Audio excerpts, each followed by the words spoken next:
दोस्तों इस वीडियो में साइंस प्रैक्टिस सेट पेपर देखने वाले हैं। यह वीडियो बीपीएससी 4.0 के लिए अत्यंत आवश्यक है, तो आप लोग लास्ट तक जरूर बने रहिएगा। तो चलिए शुरू करते हैं। शुरू करने से पहले यदि आप नए हैं तो चैनल को सब्सक्राइब कर लीजिए और एक बार वीडियो को शेयर कर दीजिए। देखिए फर्स्ट क्वेश्चन है, कहता है कि 1 ग्राम बर्फ को 0 डिग्री सेल्सियस तापक्रम से वाष्प में 100 डिग्री सेल्सियस तापक्रम तक ले जाने के लिए कितने कैलोरी ऊष्मा की आवश्यकता होगी। तो यहाँ पे राइट आंसर हो जाएगा तीसरा ऑप्शन। तो देखिए गलन की जो गुप्त ऊष्मा होती है ये कितनी होती है, 80 कैलोरी पर ग्राम। ठीक है। उसके बाद देखिए 0 डिग्री सेल्सियस बर्फ से जल में परिवर्तन हेतु आवश्यक ऊष्मा भी कितना होगा, 80 कैलोरी। ठीक है। और जल का 0 डिग्री सेल्सियस से 100 डिग्री सेल्सियस तक बढ़ाने हेतु आवश्यक ऊष्मा कितना होता है, तो 100 कैलोरी होता है। अब देखिए तो ऊष्मा की जो गुप्त ऊष्मा है वो कितना होता है, 540 कैलोरी पर ग्राम। ठीक है। अतः 100 डिग्री सेल्सियस पर जल से वाष्प में परिवर्तन हेतु आवश्यक ऊष्मा भी कितना होगा, तो 540 कैलोरी। ठीक है। तो कुल आवश्यक ऊष्मा हो जाएगा 80 प्लस 100, 80 प्लस 100 प्लस 540, यानी कितना होगा, तो 720 हो जाएगा, 720 कैलोरी। यानी इसका राइट आंसर क्या होगा, तीसरा ऑप्शन क्या होगा, राइट होगा। ठीक है। तो 80, 100 और 540। नेक्स्ट, यदि किसी ग्रह का द्रव्यमान पृथ्वी के द्रव्यमान का 25 गुना है एवं ग्रह की त्रिज्या पृथ्वी की त्रिज्या का 125 गुना है, तो ग्रह से किसी वस्तु का पलायन वेग पृथ्वी से पलायन वेग का खाली स्थान गुना होगा। तो यहाँ पे यदि आप देखें तो देखिए यहाँ पे आपको दे दिया गया है, तो एम पी कितना दिया है, 25 ME। ठीक है। उसके बाद भी पी दे दिया गया है आपको 125 RE। ठीक है। तो यहाँ पे एस देखिए एस पी बराबर होता है √2 GMP बट्टा में RE। ठीक है। यानी ये क्या हो जाएगा, तो 2G 25 ME। ठीक है। ME बट्टा में क्या हो जाएगा, तो 125 RS। ठीक है। यानी ये हो जाएगा 2G ऊपर में होगा MS बट्टा में RE √. ठीक है। इंटू 1/√5 क्या होगा, 1/√5। तो यहाँ पे क्या होगा, तो यहाँ पे हो जाएगा आपको VP। ठीक है। तो VP बराबर VE इंटू 1/√5। ठीक है। तो इसका राइट आंसर आपको हो जाएगा ए ऑप्शन। नेक्स्ट, फिर देखिए कहता है यदि नीलम का अनुमानित अपवर्तनांक 1.8 है तो प्रकाश का वेग लगभग घट जाता है जब प्रकाश नीलम में प्रवेश करता है, तो 113 का होगा, दूसरा 45%। तो प्रकाश के वेग में कमी प्रतिशत में, ठीक है, कमी जो है कितना है, तो 1 अब देखिए तो यहाँ पे जो है आप ऐसे यहाँ से निकालेंगे। देखिए तो प्रतिशत में जो गिरावट होता है ये इसके लिए फॉर्मूला होता है C इंटू म्यू माइनस 1/μ बट्टा में C गुना में 100। ठीक है। क्या होता है, तो प्रतिशत में गिरावट यानी C इंटू म्यू माइनस 1/μ बट्टा C गुना में 100। यानी ये हो जाएगा आपको, देखिए तो C से C तो कैंसिल हो जाएगा। ठीक है। तो यानी ये हो जाएगा आपको म्यू माइनस 1/μ गुना में 100। अब यहाँ पे कितना है, 1.8। तो यहाँ पे म्यू बराबर अपवर्तनांक 1.8 माइनस 1/1.8। ठीक है, गुना में 100। यानी ये हो जाएगा कितना, तो 0.8/1.8 गुना में 100। यानी ये हो जाएगा आपको यानी 44.45%। यानी मान लीजिए 45% अप्रोक्स। यानी दूसरा ऑप्शन क्या होगा, राइट होगा। ठीक है। तो यहाँ पे जो है प्रकाश में जो है कमी हो जाएगा म्यू माइनस 1/μ गुना में 100। नेक्स्ट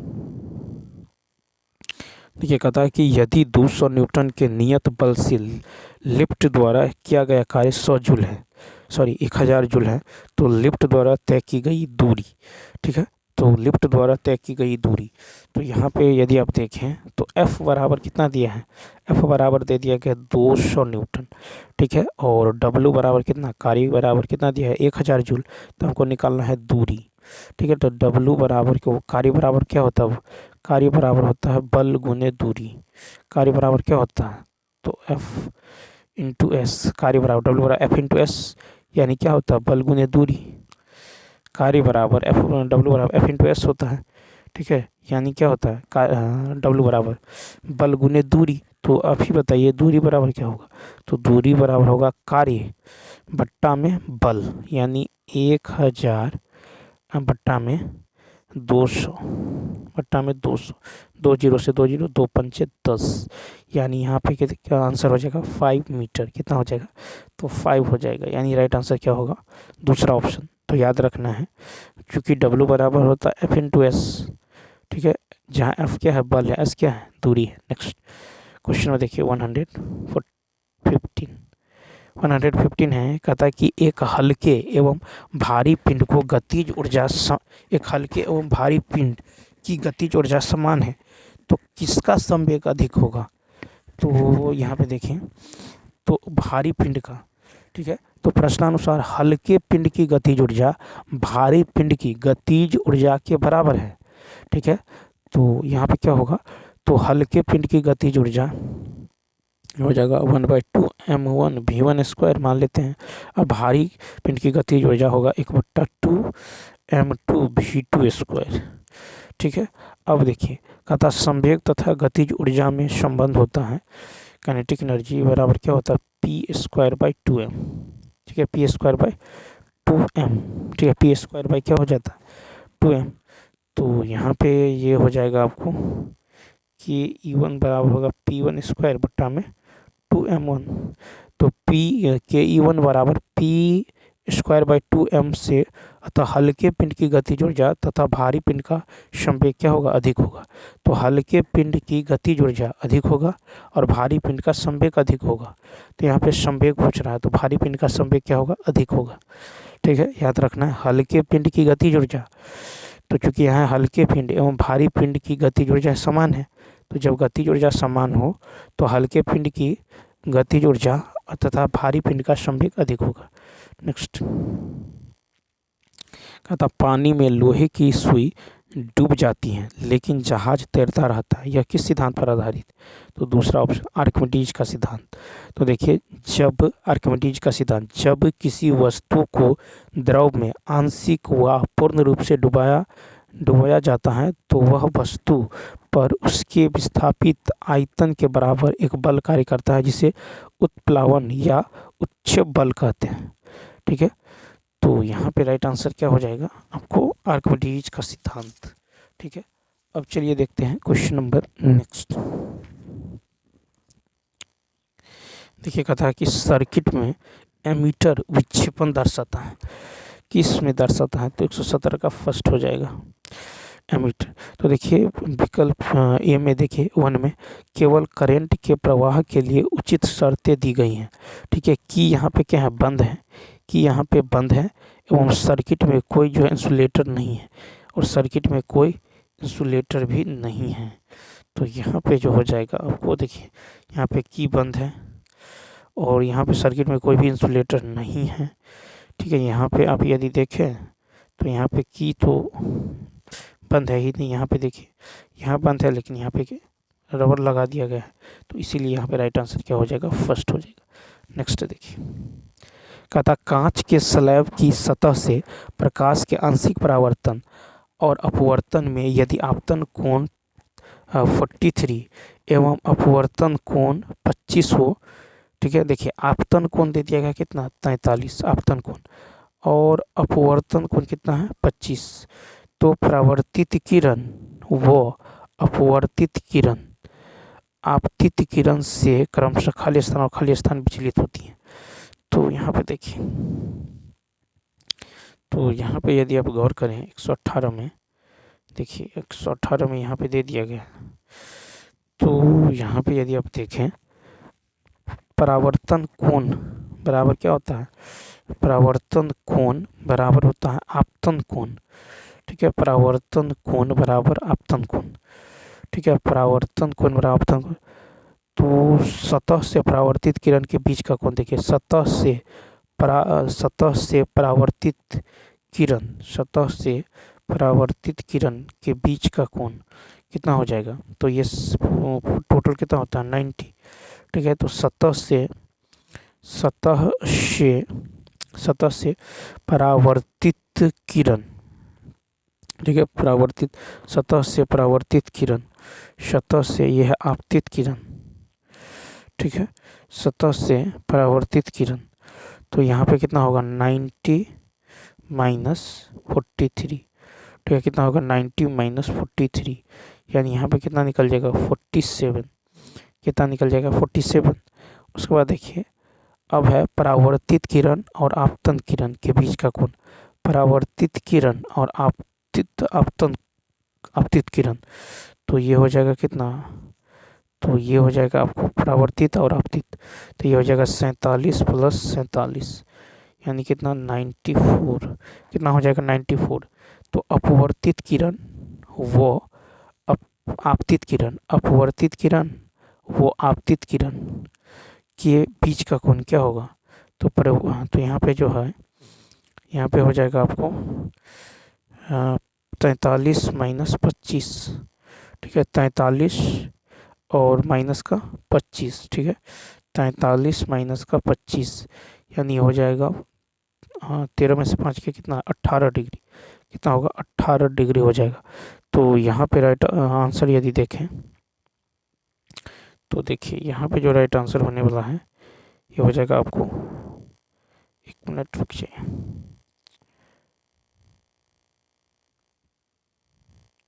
एक मिनट। तो यहाँ पे देखिए यहाँ पे राइट आंसर क्या होने वाला है, तो यहाँ पे हो जाएगा देखिए दूसरा ऑप्शन, यानी 94 और 18। क्या हो जाएगा 94 और 18 हो जाएगा। ठीक है, नेक्स्ट क्वेश्चन देखिए, क्वेश्चन नंबर देखिए 119 है, यदि किसी तरंग की आवृत्ति को दोगुना किया जाता है तो इसकी तरंग दैर्ध्य होगी। ठीक है, तो 119 का होगा तीसरा ऑप्शन, यानी मूल की आधी। ठीक है, तो यदि किसी तरंग की आवृत्ति को दोगुना किया जाता है तो इसकी तरंग दैर्ध्य मूल की आधी होगी। ठीक है, सर्वप्रथम हाइजेंस नामक वैज्ञानिक ने बताया था कि प्रकाश तरंग के रूप में चलता है। ठीक है, प्रकाश जो है तरंग के रूप में चलता है। तो यदि किसी तरंग की आवृत्ति को दोगुना किया जाए तो तरंग दैर्ध्य जो है क्या होती है, आधी। नेक्स्ट कहता है कि यदि पृथ्वी और सूर्य की जो दूरी, यदि पृथ्वी और सूर्य की जो दूरी है उसके स्थान पर जो है दोगुनी होती है तो सूर्य द्वारा पृथ्वी पर गुरुत्वाकर्षण बल जो पड़ता है वह होता है। तो 120 का हो जाएगा आपको तीसरा ऑप्शन, यानी अब जितना उसका चौथा भाग। ठीक है, तो अब जितना उसका चौथा भाग, तो देखिए यहाँ पे F बराबर F1 बराबर होता है GM1M2 GMM/R², कैपिटल जी। ठीक है, तो यहाँ पे होगा G capital M small m/R², या GMS/ME/R²। तो यहाँ पे जो हो जाएगा कह रहा है कि यदि पृथ्वी और सूर्य की जो दूरी है उसको उसके स्थान पर दोगुनी कर दी जाए, तो दूरी को यदि दोगुना कीजिएगा तो F बराबर क्या होगा GMM/2R²। ठीक है, तो नीचे में क्या हो जाएगा 1/4। ठीक है, तो यहाँ पे क्या हो जाएगा, तो यहाँ पे जो है अब ये हो जाएगा आपको कितना, तो चौथा भाग हो जाएगा। ठीक है, यानी F1। ठीक है, तो यानी ये हो जाएगा F1 F2 बराबर। ठीक है, तो F1 is equal to 4F2। F1 is equal to क्या होगा 4F2। तो F2 बराबर क्या होगा, तो F2 बराबर होगा F1/4। तो यानी चौथा हो जाएगा, यानी तीसरा ऑप्शन। नेक्स्ट क्वेश्चन देखिए, कहता उचित जो है रीति से कटे हीरे की असाधारण चमक का आधारभूत कारण यह है कि 121 में देखिए, तो यहाँ पे होगा सेकंड ऑप्शन, यानी उसमें अति उच्च अपवर्तन सूचकांक है। ठीक है, तो यहाँ पे देखिए हीरे के चमक का प्रमुख कारण पूर्ण आंतरिक परावर्तन ही है, क्योंकि हीरे का अपवर्तनांक जो है बहुत अधिक 2.42 होने के कारण इसका क्रांतिक कोण केवल 24 डिग्री होता है। ठीक है, तो उचित रीति से कटे हीरे की असाधारण चमक आधारभूत कारण यह है कि उसमें अति उच्च अपवर्तन सूचकांक है। ठीक है, उसमें अति उच्च जो है अपवर्तन क्या है, सूचकांक है। उसके बाद देखिए क्वेश्चन नंबर नेक्स्ट, कहता ठंडे देशों में पारा के स्थान पर अल्कोहल को तापमापी द्रव के रूप में वरीयता दी जाती है, क्योंकि अल्कोहल का द्रव्यमाप निम्नतर होता है। अल्कोहल का द्रव्यमाप निम्नतर होने के कारण ठंडे स्थानों पर इसका हिमांक काफ़ी नीचे होता है, जिससे शून्य से काफ़ी कम तापमान हो जाने पर भी यह द्रव अवस्था में बना रहता है। यही कारण है कि ठंडे प्रदेशों के लिए पारे की अपेक्षा अल्कोहल यह तापमापी बेहतर साबित होते हैं। नेक्स्ट, फिर कहता है कि जब समताप मंडल में ओजोन का अवक्षय होता है तो पृथ्वी के धरातल पर जो पतित विकिरण की तरंगदैर्घ्य कितनी है? 123 का होगा दूसरा, यानी 10⁻⁷ मीटर। तो पराबैंगनी विकिरण को उसकी तरंगदैर्घ्य के आधार पर 3 प्रमुख वर्गों में बांटा गया है। ठीक है, एक तो यूवी विकिरण, दूसरा यूवी बी विकिरण और यूवी सी विकिरण। ठीक है, तो यहाँ पे जो हो जाएगा, चूँकि 1 nm बराबर कितना होता है, 1 nm बराबर 10⁻⁹ मीटर, 10⁻⁹ मीटर। ठीक है, यानी ये हो जाएगा आपको, तो 100 nm बराबर क्या होगा, तो 100 nm बराबर इधर भी 100 से गुना हो जाएगा, यानी 10 के पावर ये हो जाएगा कितना, बराबर 10⁻⁻⁹ प्लस 2, यानी 10 के पावर कितना, तो -7 मीटर। नेक्स्ट देखिए, कहता निकेल कैडमियम बैटरी का प्रयोग होता है। ठीक है, निकेल कैडमियम बैटरी का प्रयोग होता है, 124 का हो जाएगा 4। तो देखिए, तो निकेल कैडमियम बैटरी एक प्रकार की रिचार्जेबल बैटरी है जिसमें निकेल हाइड्रोक्साइड तथा कैडमियम इलेक्ट्रोड के रूप में प्रयुक्त होता है, जबकि पोटेशियम हाइड्रोक्साइड क्षारीय विद्युत अपघट्य होता है। इसका आयोग कैलकुलेटर, कार्डलेस इलेक्ट्रॉनिक उपकरण, ठीक है, ट्रांजिस्टर सभी में होता है। ठीक है, तो निकेल कैडमियम बैटरी का प्रयोग होता है, तो कैलकुलेटर, ट्रांजिस्टर, ठीक है, कैलकुलेटर, कार्डलेस इलेक्ट्रॉनिक उपकरण, ट्रांजिस्टर सभी में। नेक्स्ट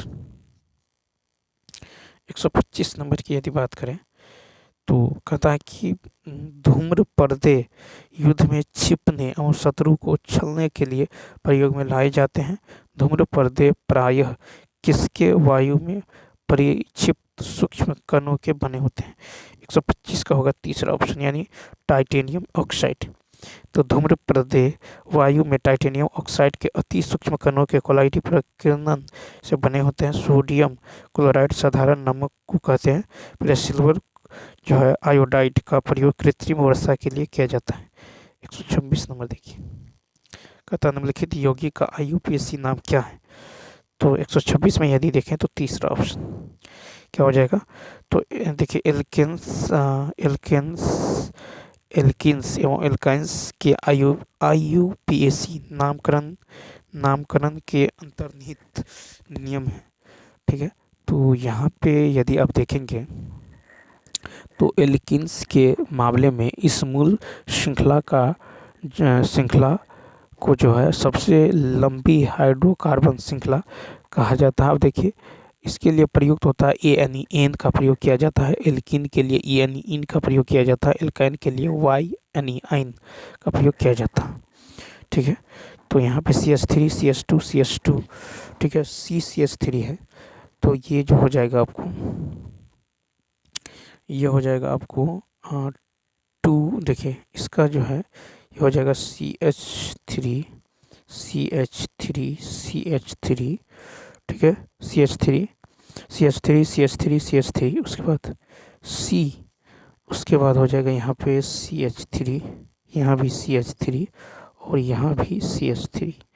तो यहाँ पे यदि आप देखें तो 1 2 3, ठीक है, कितना चेन बना है यहाँ पे जो है 1, ठीक है, या फिर यहाँ पे यदि देखें तो 1, ठीक है, यहाँ पे 1 2 3, ठीक है, 1 2, ठीक है, 1 2 3 4 4 5 चेन बन रहा है, ठीक है।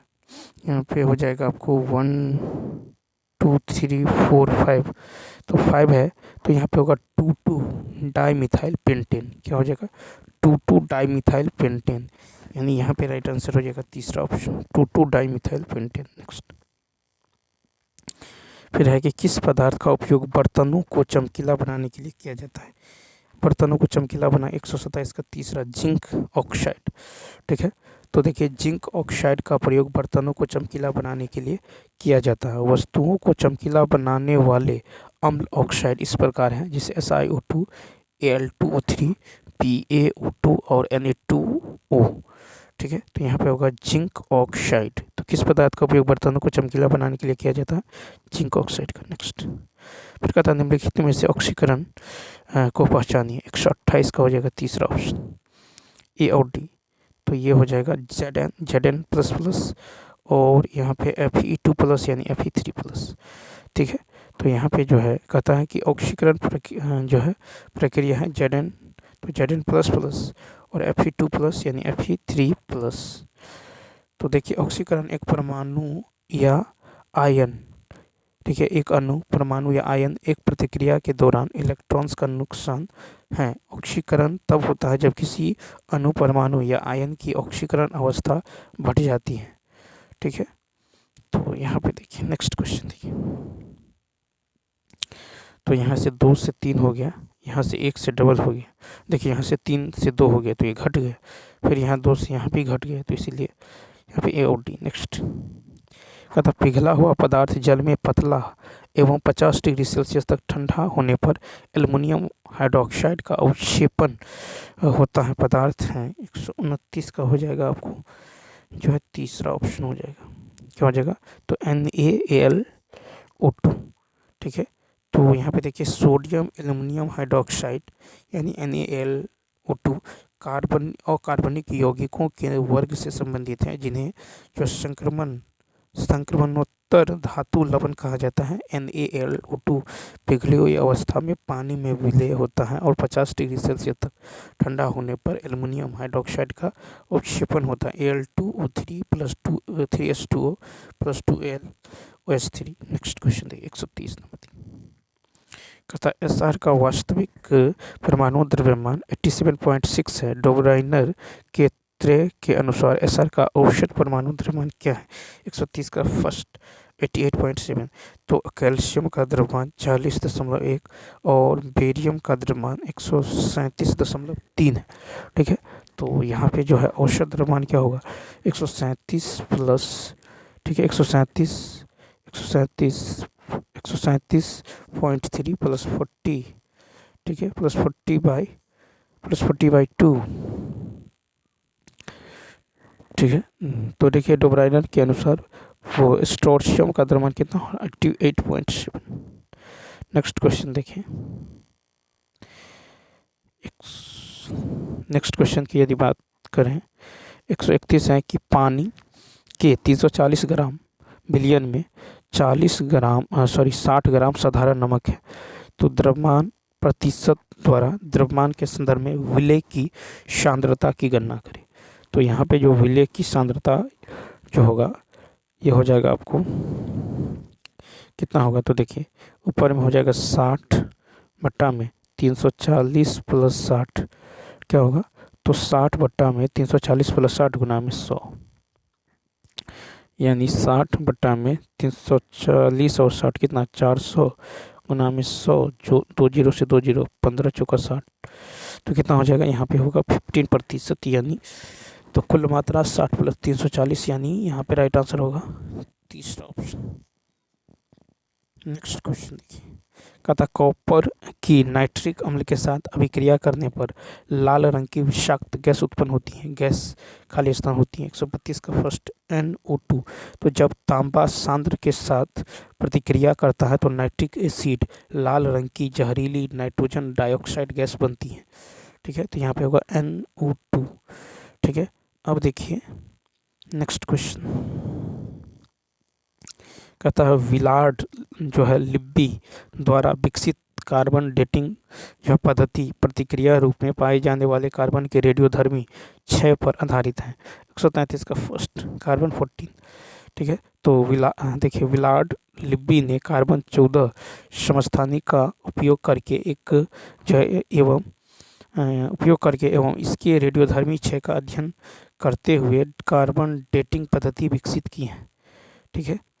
केमिस्ट विलार्ड लिब्बी ने पहली बार महसूस किया कि वर्ष 1940 के दशक में कार्बन 14 एक घड़ी की तरह काम कर सकता है। इन्होंने इस पद्धति के लिए रसायन विज्ञान में 1960 का नोबेल पुरस्कार प्राप्त किया। नेक्स्ट कदा किसी तत्व की परमाणु संख्या कैसे निर्धारित की जाती है? 134 का होगा तीसरा ऑप्शन, यानी एक परमाणु में स्थित प्रोटॉनों की संख्या से। तो देखिए प्रोटॉनों की संख्या से निर्धारित की जाती है, ठीक है। तो यहाँ पे है कि किसी तत्व की परमाणु संख्या कैसे निर्धारित करते हैं, तो एक परमाणु में स्थित प्रोटॉनों की संख्या। 135 है कि आपके पास दो प्रखनली ए और बी है। प्रखनली ए में हल्दी का पेस्ट भरा है, जबकि प्रखनली बी में फिनोल्फथलीन का जलीय विलयन भरा है। इन दोनों प्रखनलियों में तनु हाइड्रोक्लोरिक अम्ल की कुछ बूंदे डालने पर भरे पदार्थ प्रतीत होंगे। तो यहाँ पे हो जाएगा दूसरा ऑप्शन, यानी ए लाल दिखाई देगा जबकि बी रंगीन दिखाई देगा। प्रखनली में ए हल्दी का पेस्ट भरा है, जबकि प्रखनली में बी में फिनोल्फथलीन का जलीय विलयन भरा है। यदि प्रखनली ए में हाइड्रोक्लोरिक अम्ल की कुछ बूंदे डालते हैं तो हल्दी जो है लाल हो जाएगी, और प्रखनली में हाइड्रोक्लोरिक अम्ल की कुछ बूंदे डालेंगे तो फिनोल्फथलीन रंगीन हो जाएगा, ठीक है। तो फिनोल्फथलीन क्या होगा, रंगीन, और हल्दी लाल। नेक्स्ट कहता है रॉबर्ट वेबस्टर कौन से एक क्षेत्र में अपने कार्य के लिए जाने जाते हैं? 136 का दूसरा इन्फ्लुएंजा वायरस। रॉबर्ट जी वेबस्टर न्यूजीलैंड के वैज्ञानिक हैं। इन्होंने 1957 में जंतुओं तथा मनुष्यों में होने वाले इन्फ्लुएंजा के लिए एक प्रकार के वायरस के उत्तरदायी होने की बात कही है। उन्होंने इन्फ्लुएंजा पर 50 से भी अधिक वर्षों तक कार्य किए हैं, ठीक है। तो उन्होंने इन्फ्लुएंजा के वायरस H5N1 की पहचान की, उसे अलग किया तथा इसके टीके के विकास के लिए कई अनुसंधान किए हैं। नेक्स्ट कवक कोशिका भित्ति कड़ी जटिल शर्करा से बनी होती है, जिसे कहते हैं। 137 का फर्स्ट काइटिन। तो देखिए कवक कोशिका भित्ति कड़ी जटिल शर्करा से बनी है, जिसे काइटिन कहते हैं। खाली स्थान में मांसपेशियों के लयबद्ध संकुचन के परिणाम स्वरूप बच्चा पैदा होता है। 138 का फर्स्ट गर्भाशय। तो देखिए गर्भाशय में मांसपेशियों के लयबद्ध संकुचन के परिणाम स्वरूप बच्चा पैदा होता है। यह जो है रिलैक्सिन हार्मोन के कारण होता है, ठीक है। नेक्स्ट फिर कहता है कि किस कोशिका की जो मध्य रेखा के साथ एक कोशिका प्लेट बनाती हैं एवं इस प्रकार साइटोकाइनेसिस को पूरा करती हैं। तो 139 का तीसरा, यानी प्याज की जड़ में कोशिकाएं। तो देखिए कोशिका प्लेट एक संरचना है जो भूमि पौधों की कोशिकाओं में बनती हैं। जब वे कोशिका विभाजन से गुजर रहे होते हैं तो साइटोकाइनेसिस के दौरान कोशिका प्लेट का निर्माण पादप कोशिकाओं प्याज की जड़ में देखा जाता है। एल सेल की दीवारें पौधे की कोशिकाओं की जो कीमती पदार्थ जैसे कि उनके नाभि की रक्षा करने के दोहरे उद्देश्य की सेवा करती हैं और एक पौधे को मुक्त अस्थायी संरचना अनुमति देती है। नेक्स्ट निषेचन होने से पहले फूलों की भ्रूणकोश में सदस्यों की पहचान कीजिए। तो तीसरा ऑप्शन, यानी एक अगुणित अंडा, ठीक है, कोशिका एवं दो अगुणित ध्रुवीय नाभिक। तो निषेचन से पहले फूल के भ्रूण में एक जो है अगुणित अंडा कोशिका और दो जो है अगुणित ध्रुवीय नाभिक होते हैं, ठीक है। एक अगुणित अंडा और दो अगुणित ध्रुवीय नाभिक।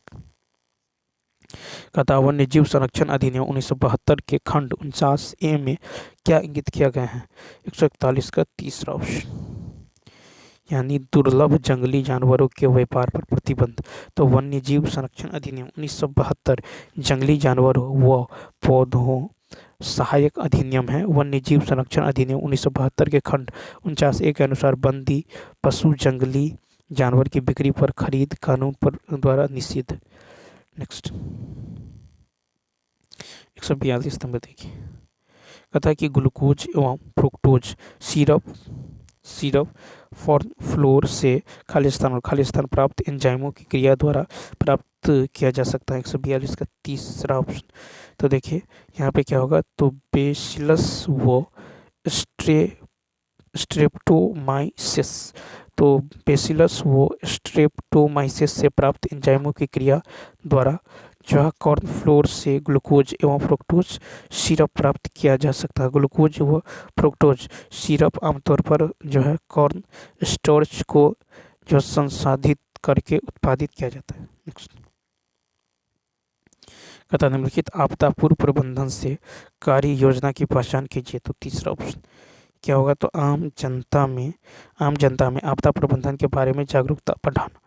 ठीक है, तो प्रशिक्षण कार्यक्रम के माध्यम से आम जनता में आपदा प्रबंधन के बारे में जागरूकता बढ़ाना है।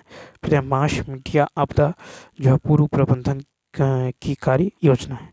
नेक्स्ट क्वेश्चन देखिए, फिर कहता है निम्नलिखित में से विषम युग्म हार्मोन और उसके कार्यों की पहचान कीजिए।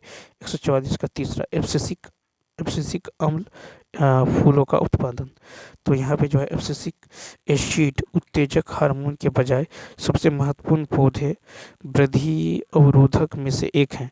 ठीक है, इसे पत्तियों में संश्लेषित किया जाता है, यहाँ जहाँ से इसे फ्लोर के माध्यम से स्टेम एपेक्स में स्थानांतरित किया जाता है। एब्सिसिक, ठीक है, एब्सिसिक एसिड नाम दिया गया था क्योंकि यह जो है नई भुरभुरी या फिर ताजी गिरी हुई पत्ती जो है पत्तियों में उच्च सांद्रता में पाया गया। क्वेश्चन नंबर देखिए नेक्स्ट,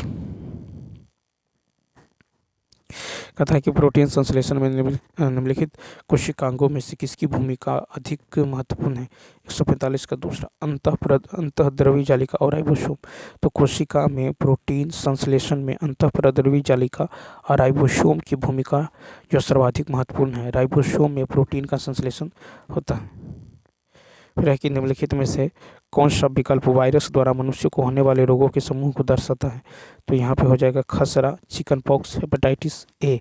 खसरा, चिकन पॉक्स, हेपेटाइटिस ए मनुष्य में वायरस द्वारा होने वाला रोग है। खसरा एक अत्यंत संक्रामक रोग है जो मोरबिली वायरस के जो जीन्स पैरामिक्सो वायरस के संक्रमण से होता है। खसरा व्यक्ति में श्वसन के माध्यम से फैलने वाला रोग है। चिकन पॉक्स वेरिशेला जोस्टस वायरस से फैलने वाले संक्रामक बीमारी है। चिकन पॉक्स के संक्रामक से पूरे शरीर में जो है फुस्सियों जैसी जो है चकत्तियाँ विकसित हो जाती हैं तथा हेपेटाइटिस ए जो हेपेटाइटिस नाम वायरस में फैलने वाली बीमारी है। इसमें लीवर में सूजन आ जाती है।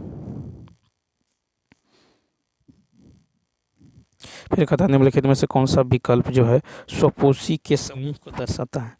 तो यहाँ पे हो जाएगा शैवाल, ठीक है, पालक, टमाटर, केला। तो वे प्राणी जो अपने भोजन का निर्माण स्वयं करते हैं स्वपोषी कहलाते हैं। जैसे शैवाल हो गया, ठीक है, पालक हो गया, टमाटर हो गया, केला हो गया, अपना भोजन प्रकाश संश्लेषण की क्रिया के द्वारा जो है बनाते हैं, इसलिए स्वपोषी कहलाते हैं। देखिए कहा था कि मानव पोषण में पोषक तत्वों की आवश्यकता, भोजन ग्रहण करने की विधि और शरीर में इसका उपयोग विभिन्न चरणों में होता है। तो 148 का हो जाएगा तीसरा ऑप्शन, यानी DEACB, DEAC और B। ठीक है, तो पहले क्या होगा, अंतःग्रहण होगा, उसके बाद पाचन। ठीक है, सबसे पहले अंतःग्रहण, उसके बाद पाचन। ठीक है, अंतःग्रहण, पाचन, अवशोषण, उसके बाद स्वांगीकरण, उसके बाद निष्कासन। ठीक है, तो भोजन जब मुख में जाता है तो इसे पूर्ण रूप से पचने के लिए विभिन्न प्रक्रियाओं से गुजरना होता है। अंतःग्रहण, ठीक है, अंतःग्रहण, फिर पाचन, अंतःग्रहण, पाचन, फिर अवशोषण, फिर स्वांगीकरण, फिर निष्कासन। 149 नंबर देखिए, पौधों में परिसंचरण के लिए निम्नलिखित में से कौन सा कथन असत्य है। 149 का दूसरा, तो जड़, मूल, रोम, पानी और खनिज पोषक तत्वों के अवशोषण के लिए जड़ के सतह क्षेत्र में कमी। तो पौधों एवं जड़ द्वारा पानी और खनिज को अवशोषित करते हैं। जड़ों में मूलरोम होते हैं। मूलरोम पानी के अवशोषण के लिए जड़ के सतह क्षेत्र को बढ़ाते हैं और पानी में जो भंग खनिज पोषक तत्व होते हैं जड़ के रो मिट्टी के कणों के बीच मौजूद पानी के संपर्क में होते हैं। पौधों में मिट्टी से पानी और पोषक तत्वों को ले जाने के लिए नली जैसी वाहिकाएं होती हैं। वाहिकाएं विशेष कोशिकाओं से बनी होती हैं जो संवहनी ऊतक बनाती हैं। यह ऊतक कोशिकाओं का एक समूह है जो एक जीव में कोई भी जो है विशेष कार्य करता है। पौधे में पानी और पोषक तत्वों के परिवहन के लिए संवहनी ऊतक होता है जिसे जाइलम कहा जाता है। नेक्स्ट देखिएगा तो हार्मोन के लिए निम्नलिखित में से कौन सा सत्य है। तो 150 का होगा चौथा ऑप्शन। देखिए तो देखिए क्रिया कथा किशोरावस्था में होने वाले परिवर्तनों को हार्मोन द्वारा नियंत्रित किया जाता है। हार्मोन रासायनिक पदार्थ है। ये अंतःस्रावी ग्रंथियों या अंतःस्रावी तंत्र से स्रावित होते हैं। ठीक है, इन हार्मोनों का उत्पादन अंतःस्रावी ग्रंथि से होता है जिसे पीयूष ग्रंथि कहा जाता है। तो हार्मोन रासायनिक पदार्थ है। फिर कहता है वे अंतःस्रावी ग्रंथियों द्वारा स्रावित होते हैं। वे पीयूष ग्रंथि द्वारा नियंत्रित होते हैं। तो चलिए दोस्तों, इस वीडियो में इतना ही। यदि यह वीडियो अच्छा लगा हो तो लाइक शेयर और सब्सक्राइब करना न भूलें। Thanks for watching.